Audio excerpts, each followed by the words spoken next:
So, you've skipped all your cutscenes, but you want to understand the lore memes your friends keep making. Or maybe you didn't skip and Urianje's dialogue is just making your brain hurt. Or maybe you saw me post one too many unhinged Emmett Selk takes on Tumblr and want to know what I'm on about. Either way, this is a crash course in Final Fantasy XIV lore. This is not meant to be exhaustive, really. It's just an overview by someone who's done every single quest in the game, so you don't have to. I might consider doing more in-depth videos on the class/job quests, special quests like turn-ins, and side content and high-content guides later, depending on how these videos go. But anyway, hi, I'm Saren, your local lore lizard, and I'll be your guide for this introduction to Final Fantasy XIV. To start, I highly suggest watching the game trailers prior to listening to each expansion's episode. They're really well put together and help with visuals and vibes. I'll put them in the playlist along with the other videos at the appropriate times. The first one is linked below, so I would go check that out first if you haven't already. Otherwise, let's start with 1.0. It was the first underbaked version of the game. It no longer exists. There's a great documentary on the game itself, The Fall and Rise of Final Fantasy XIV, over here by the Speakers Network. You should definitely go watch that. But all you need to know of 1.0 lore-wise is this. You're some guy, henceforth named the Adventurer.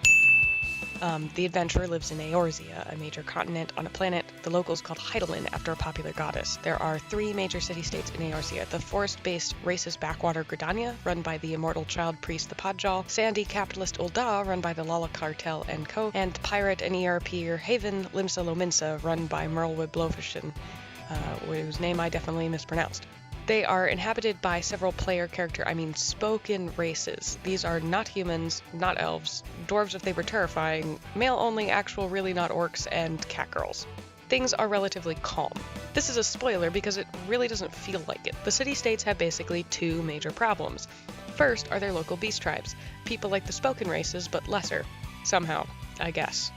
They are pressured by the spoken races in the city-states who have essentially colonized their lands and pushed them out of their ancestral homes. In response, the beast tribes have turned even more fervently to their gods. This would be less of a problem if this world didn't have a magic system wherein if you believe in a thing hard enough next to a pile of crystals, which are abundant on the continent, the thing becomes real.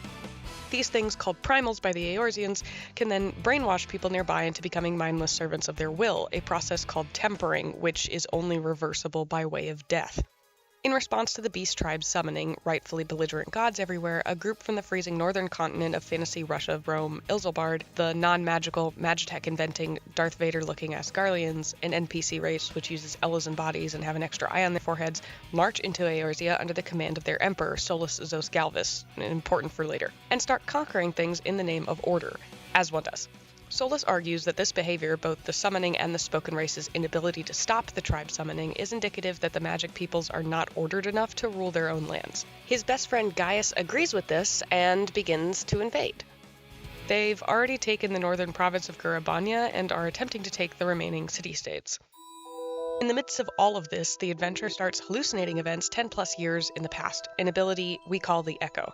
Some of the other summoned deities make mention that this ability may be connected to the goddess Hydaelyn. This is not well explained at this point. Anyway, in the process of trying to balance the beast tribes and the Garleans, the adventurer runs into fantasy British Charlian scholar named Louisoix Levier. Louisoix runs a secret society called the Scions of the Seventh Dawn. There's Thancred. Damn thing seemed rather taken with me. A guy who should be in the club but went once and ran over a little girl's dad while off his shits, so he's now a single father at 20. Ida and Papalimo, who have done nothing wrong ever, and Y'shtola. Usually these guys are hunting down a cult of weird skeleton wizards called Ascians, but this time they found something else, and it's bad news. A Garlean legatus, Nail Van Darnus, is using some whack-ass magitech to summon the moon. Yes, that's right, the fucking moon. Not the big one. There's a smaller red one next to it. You know, the second moon. It's slowly getting closer in the skybox, and I'm sure we're all familiar with Majora's Mask at this point, so here we go. A Garlean defector, Sidnan Garland, helps the adventurer get into the castrum and stop the summoning, but the moon is already too low in orbit, so Louisoix decides on an insane Hail Mary to summon the 12, the reigning deities of Eorzea. No, not the Beast Tribe deities, and not Hydaelyn. I'm actually not entirely 100% sure on where Hydaelyn and the 12 differ or fit into each other's, religious circles within the spoken races in Eorzea. I don't know. But most spoken races worship, swear on, and focus on the 12. The Scions split to pray to various altars scattered across the land. The alliance of city-states, meanwhile, bands together to hold off Nael's legion on the Cartano Flats, where the moon is due to fall. This was a huge apocalyptic in-game event as people gathered to defend city-states from GM-spawned monster packs and to watch the moon enter the atmosphere before the 1.0 servers went offline.